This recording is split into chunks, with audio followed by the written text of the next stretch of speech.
काला साया।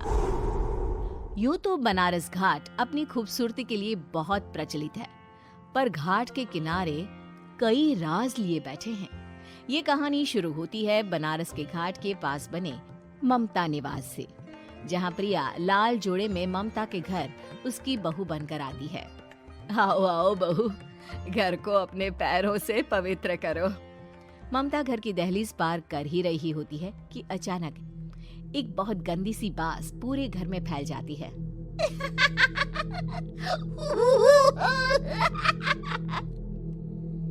ये बदबू और ये आवाजें, ये कौन हंस रहा है माँ? अब ये पड़ोसी ना हमारे थोड़े अलग से है। कहाँ हम शाकाहारी और ये मांस मच्छी खाने वाले। छोड़, तू ध्यान मत दे और गृह प्रवेश कर। और हाँ बहू, अपनी सास की एक बात हमेशा याद रखना, इन पड़ोसियों से तो कभी बात नहीं करेगी। अच्छे लोग नहीं है ये। अपनी सास की ये बात मानेगी ना बेटा? हाँ माँ, जो आपकी मर्जी, मैं उनसे बात नहीं करूंगी। अगले दिन प्रिया अपनी पहली रसोई बनाने रसोई घर में जाती है। ये छोटी बात तो नाक में जा रही है। एक काम करती हूँ, खिड़की खोल देती हूँ। प्रिया खिड़की खोलने जाती है। इतने जाले, लगता है इस खिड़की को कभी खोला ही नहीं गया। पर ऐसा क्यों? ओह, नॉन वेज की स्मेल आती होगी ना। 2 मिनट के लिए खोल लेती हूँ, फिर बंद कर दूंगी। प्रिया खिड़की खोलती है। खिड़की खोलते ही उसकी नजर सामने वाले घर की खिड़की पर पड़ती है, जहाँ एक लड़की खड़ी होती है।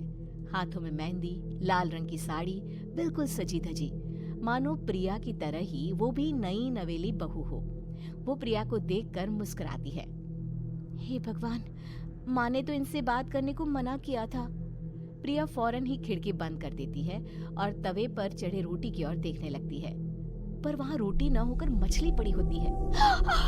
ये क्या? पहली ही रसोई में इतनी बड़ी गलती! हे भगवान, अब मैं क्या करूं? प्रिया बहुत डर जाती है और फौरन रसोई की सफाई करने और फिर सभी के लिए खाना बनाने लग जाती है। जब वो सबको खाना परोसती है, सब तो ठीक है, मैं बेकार में चिंता कर रही थी। हे भगवान, ऐसे ही बस अपनी कृपा बनाए रखना। रात के वक्त जब सब सो रहे होते हैं, तब प्रिया को पायल की आवाज सुनाई देती है, जिससे उसकी आंख खुल जाती है। ये पायल की आवाज कहाँ से आ रही है? प्रिया उठकर उस आवाज के पीछे छत की सीढ़ियों तक जाती है। तभी उसे बच्चे के रोने की आवाज आती है। प्रिया छत पर जाती है तो क्या देखती है? वही लाल साड़ी वाली लड़की अपनी गोद में एक नवजात बच्चे को घुमा घुमा कर सुला रही है। तभी प्रिया की नजर उसके पेट पर पड़ती है। ओह गॉड, ये तो प्रेग्नेंट भी है। सुनिए, बच्चा सो नहीं रहा है क्या? मैं कुछ मदद करूं? नहीं नहीं, आपके घर वालों को अच्छा नहीं लगेगा, मैं संभाल लूंगी। स्नेहा की गोद से बच्चा हाथ मारकर प्रिया की गोद में आने को छटपटाने लगता है। दोनों घर अगल बगल में बने होने के कारण प्रिया उस बच्चे को गोद में ले लेती है। प्रिया के पास आते ही वो सो जाता है। बच्चे का वो स्पर्श रात भर प्रिया भूल नहीं पाती और अगली सुबह वो छत पर कपड़े सुखा रही होती है।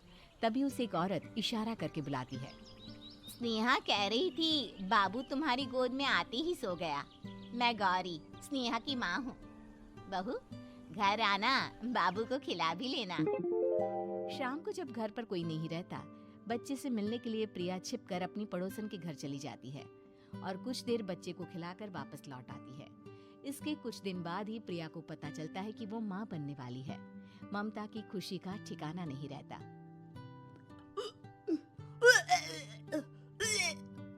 माँ जी, पता नहीं क्यों उल्टी आ रही है।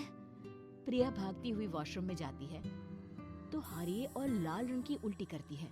उस उल्टी में से कीड़े निकलते हैं। ये क्या? खून और ये कीड़े! माँ! माँ! प्रिया की आवाज सुनकर ममता दौड़ कर आती है, पर बेसिन में कुछ नहीं होता। प्रिया हक्की बक्की रह जाती है। ये सब क्या हो रहा है? प्रिया घबरा जाती है और अपने कमरे में जाकर सो जाती है। डर के कारण वो इतनी थक जाती है कि उसकी आंख लग जाती है। तब उसे ऐसा लगता है उसके पेट पर मानो कोई बैठा हुआ हो। कौन हो? प्रिया के पेट पर एक 5 महीने की बच्ची बैठी हुई थी, जो बुरी तरह जली हुई थी। माँ, तुम ही मुझे लाई ना अपने पेट में। मैं तुम्हारी माँ नहीं हूँ। कौन हो तुम? माँ, देखो मैं जल गई बुरी तरह से। 6 महीने पेट में रहने को भी मुझे नहीं मिला। सहला दो ना माँ। बचाओ, बचाओ, माँ। ममता दौड़कर कमरे में आती है। प्रिया की बातें सुनकर वो सब समझ जाती है। तू कहीं बगल वाले घर में तो नहीं जाकर आई ना बहू? मुझे माफ कर दो, मैं गई थी माँ। उस घर में सब मरे हुए हैं बहू। कई साल पहले स्नेहा उस घर में बहू बनकर आई थी। कुछ ही दिन में वो एक बच्चे को जन्म देने वाली थी। पूरा घर बच्चे के आने की खुशी में खोया था कि एक दिन अचानक उस घर में आग लग गई। सब बुरी तरह जलकर मर गए। गौरी आज भी दादी बनने का इंतजार कर रही है और इसीलिए स्नेहा ने अपना अजन्मा बच्चा तुम्हारी कोख में डाल दिया। ममता ये कह रही होती है कि पीछे से उसके पैरों को एक बच्चा पकड़ लेता है। दादी, दादी। माँ, स्नेहा की गोद में यही बच्चा था। ये बच्चा कौन है फिर? तेरी मौत है। तेरी भी दादी।